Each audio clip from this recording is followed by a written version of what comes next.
गुरु गंगा गायत्री गीता गाय पांचवी परम पुनीता। गा अक्षर से प्रारंभ होने वाली गायत्री महाशक्ति हैं। गकार जो पंच गकारों का वर्णन किया गया है, इनमें इनका तीसरा स्थान है। गायत्री महाशक्ति हैं। गायत्री को 3 रूपों में देखा जा सकता है। नंबर 1 देवी के रूप में, नंबर 2 मंत्र के रूप में, नंबर 3 छंद के रूप में। जब हम गायत्री माता को देवी के रूप में देखते हैं तो हमें लगता है कि दिन भर में वह 3 रूप धारण कर लेती हैं। प्रातः काल के समय उनका जो स्वरूप होता है वो एक बाला की तरह होता है, बालिका की तरह होता है।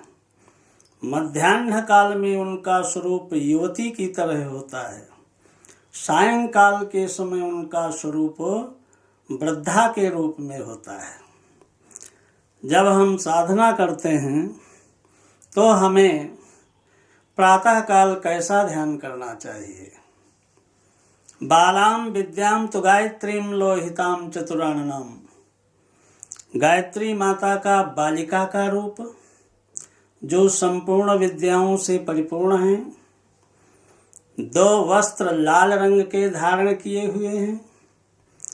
हंस पर आरूढ़ हैं। ऋग्वेद से निकली हुई हैं। सूर्य मंडल से आती हुई इन गायत्री माता का ध्यान करते हुए हमें जप करना चाहिए। मध्याह्न काल में विष्णु रूपा अर्थात लक्ष्मी के रूप में भगवती गायत्री का ध्यान करना चाहिए।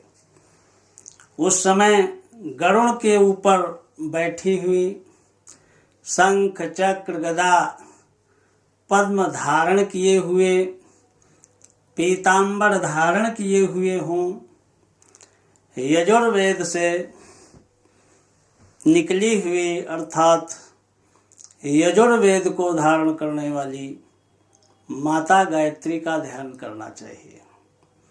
सायंकाल के समय वृषभ पर आरूढ़ बैल पर बैठी हुई गायत्री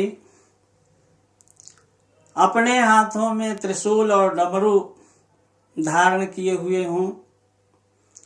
बूढ़ा स्वरूप होना चाहिए। सूर्य मंडल से आती हुई गायत्री का ध्यान करना चाहिए। अब आइए इस प्रकार ध्यान करते हुए हम जप किस प्रकार करें। गायत्री महामंत्र तो सभी को मालूम होगा।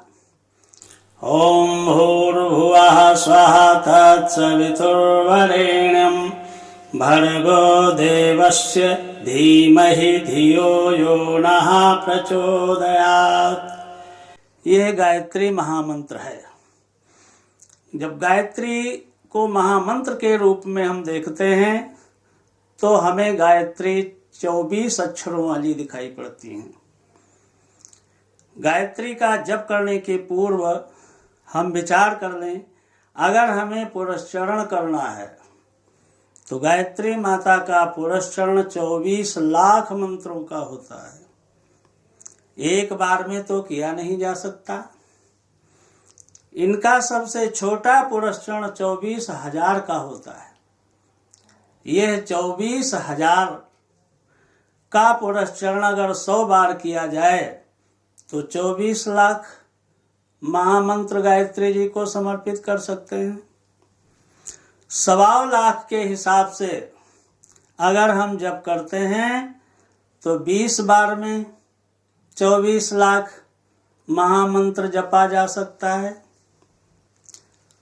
अगर हम 4 बार में जप पूरा करना चाहें तो हमें 6 लाख एक बार में जप करना होगा, 4 बार में 24 लाख का पुरस्कार पूरा हो सकता है। इस प्रकार 24 लाख का एक बार होता है। इसी को अगर हम 4 बार कर देते हैं तो हमारी 1 करोड़ गायत्री हो जाती है। और 1 करोड़ गायत्री का जप करने वाला वशिष्ठ पद को प्राप्त कर लेता है। संसार भले ही वशिष्ठ ना कहे, लेकिन भगवान राम तो वशिष्ठ कहेंगे ही, क्योंकि वे तो उनके गुरुदेव थे। तो इतनी शक्ति लाने के लिए हमको अनवरत गायत्री की उपासना करनी पड़ेगी।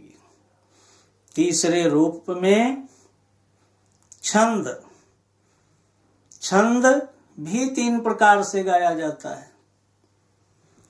प्रातः काल का राग अलग होता है, मध्याह्न काल का राग अलग होता है, सायंकाल का राग अलग होता है। छंद गायन का विषय है, इसलिए गायत्री की साधना गा गा करके भी हम कर सकते हैं। अब इनका जो जप है वह भी 3 प्रकार से होता है। प्रारंभ में तो हमें बोलकर जप करना चाहिए। बोलकर जप करते हैं तो बगल में जो बैठा व्यक्ति होता है उसे सुनाई पड़ेगा, उसे वाचिक जप कहते हैं।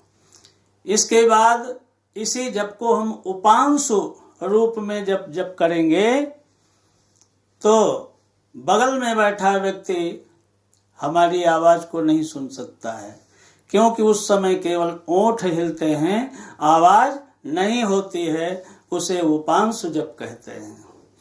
और जब इससे भी काम चलने लग जाए तब फिर यह भी छोड़ दो, वाचिक भी छोड़ दो, उपांशु भी छोड़ दो, मानसिक जप करना प्रारंभ कर दो। उसमें शरीर की कोई जरूरत नहीं, उसमें केवल मन ही मन जप किया जाता है और यह जप सर्वश्रेष्ठ है।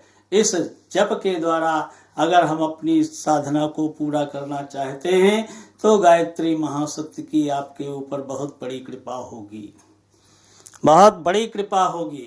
क्यों? बिन गायत्री मिले न ज्ञाना। गायत्री माता के बिना ज्ञान नहीं मिलता, और जब तक ये साधना जीवन में नहीं हो जाती तब तक दूसरे अनुष्ठानों में आपको अधिकार भी नहीं प्राप्त होता है। इसलिए गायत्री महाशक्ति के समीप आने का प्रयास हमें करना चाहिए। गायत्री माता की उपासना करनी चाहिए। गायत्री तो मोक्ष तक प्रदान कर देती हैं, पुरुषार्थ चतुष्टय भी देती हैं, अर्थ धर्म काम और मोक्ष भी देती हैं। चारों पदार्थ आपके हाथ में हो जाएंगे, करतलगत हो जाएंगे। बोले वेद माता गायत्री की जय।